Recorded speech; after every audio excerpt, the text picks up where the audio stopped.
Lecture du livre du prophète Jonas. La parole du Seigneur fut adressée à Jonas, fils d'Amittai.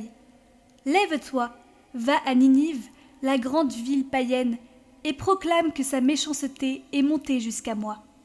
Jonas se leva, mais pour s'enfuir à Tarsis, loin de la face du Seigneur. Descendu à Jaffa, il trouva un navire en partance pour Tarsis. Il paya son passage et s'embarqua pour s'y rendre, loin de la face du Seigneur. Mais le Seigneur lança sur la mer un vent violent, et il s'éleva une grande tempête, au point que le navire menaça de se briser. Les matelots prirent peur, ils crièrent chacun vers son Dieu, et, pour s'alléger, lancèrent la cargaison à la mer. Or, Jonas était descendu dans la cale du navire. Il s'était couché et dormait d'un sommeil mystérieux. Le capitaine alla le trouver et lui dit : « Qu'est-ce que tu fais ? Tu dors ? Lève-toi, invoque ton Dieu. Peut-être que ce Dieu s'occupera de nous pour nous empêcher de périr. » Et les matelots se disaient entre eux : « Tirons au sort pour savoir à qui nous devons ce malheur. » Ils tirèrent au sort et le sort tomba sur Jonas. Ils lui demandèrent : « Dis-nous donc d'où nous vient ce malheur ? Quel est ton métier ? D'où viens-tu ? Quel est ton pays ? De quel peuple es-tu ? » Jonas leur répondit : « Je suis hébreu, moi. Je crains le Seigneur, le Dieu du ciel, qui a fait la mer et la terre ferme. » Les matelots furent saisis d'une grande peur et lui dirent : « Qu'est-ce que tu as fait là ? » Car ces hommes savaient, d'après ce qu'il leur avait dit, qu'ils fuyaient la face du Seigneur. Ils lui demandèrent : « Qu'est-ce que nous devons faire de toi pour que la mer se calme autour de nous ? » Car la mer était de plus en plus furieuse. Il leur répondit : « Prenez-moi, jetez-moi à la mer, pour que la mer se calme autour de vous. Car, je le reconnais, c'est à cause de moi que cette grande tempête vous assaille. » Les matelots ramèrent pour regagner la terre, mais sans y parvenir, car la mer était de plus en plus furieuse autour d'eux. Ils invoquèrent alors le Seigneur. « Ah, Seigneur, ne nous fais pas mourir à cause de cet homme, et ne nous rends pas responsables de la mort d'un innocent, car toi, tu es le Seigneur. Ce que tu as voulu, tu l'as fait. » Puis ils prirent Jonas et le jetèrent à la mer. Alors la fureur de la mer retomba. Les hommes furent saisis par la crainte du Seigneur. Ils lui offrirent un sacrifice accompagné de vœux. Le Seigneur donna l'ordre à un grand poisson d'engloutir Jonas. Jonas demeura dans les entrailles du poisson 3 jours et 3 nuits. Alors le Seigneur parla au poisson, et celui-ci rejeta Jonas sur la terre ferme.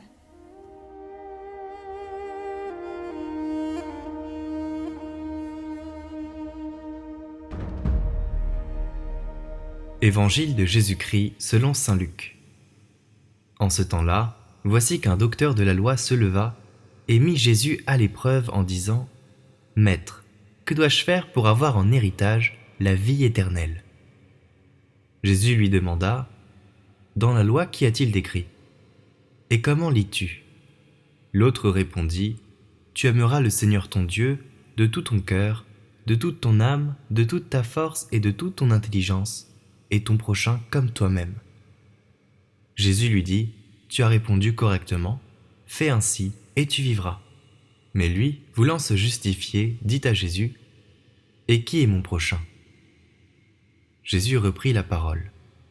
Un homme descendait de Jérusalem à Jéricho et il tomba sur des bandits.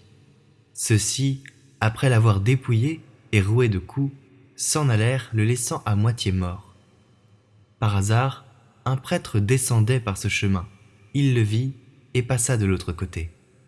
De même, un lévite arriva à cet endroit. Il le vit et passa de l'autre côté. Mais un samaritain, qui était en route, arriva près de lui. Il le vit et fut saisi de compassion. Il s'approcha et pansa à ses blessures, en y versant de l'huile et du vin. Puis il le chargea sur sa propre monture, le conduisit dans une auberge et prit soin de lui. Le lendemain, il sortit 2 pièces d'argent et les donna à l'aubergiste en lui disant : « Prends soin de lui. Tout ce que tu auras dépensé en plus, je te le rendrai quand je repasserai. » Lequel des trois, à ton avis, a été le prochain de l'homme tombé aux mains des bandits ? Le docteur de la loi répondit : celui qui a fait preuve de pitié envers lui. Jésus lui dit : va, et toi aussi, fais de même.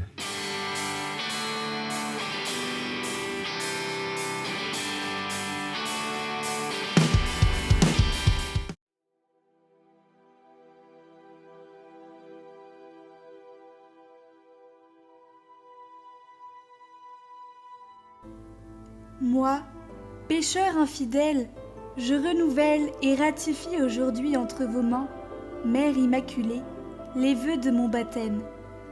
Je renonce pour toujours à Satan et à ses œuvres, et je me donne tout entière à Jésus, la sagesse incarnée, pour porter ma croix à sa suite tous les jours de ma vie, et afin que je lui sois de plus en plus fidèle que je n'ai été jusqu'ici.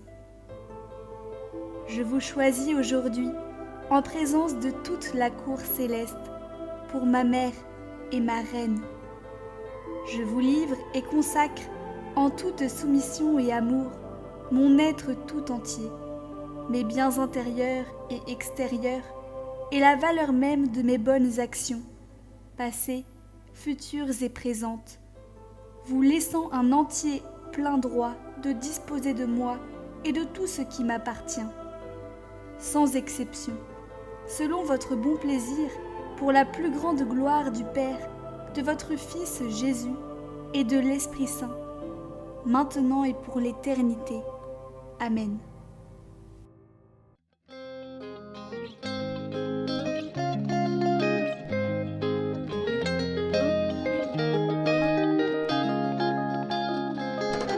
Dieu Tout-Puissant, qui est présent dans tout l'univers et dans la plus petite de tes créatures, toi qui entoures de ta tendresse tout ce qui existe, répands sur nous la force de ton amour pour que nous protégions la vie et la beauté. Inonde-nous de paix pour que nous vivions comme frères et sœurs, sans causer de dommages à personne. Ô Dieu des pauvres, aide-nous à secourir les abandonnés et les oubliés de cette terre qui valent tant à tes yeux.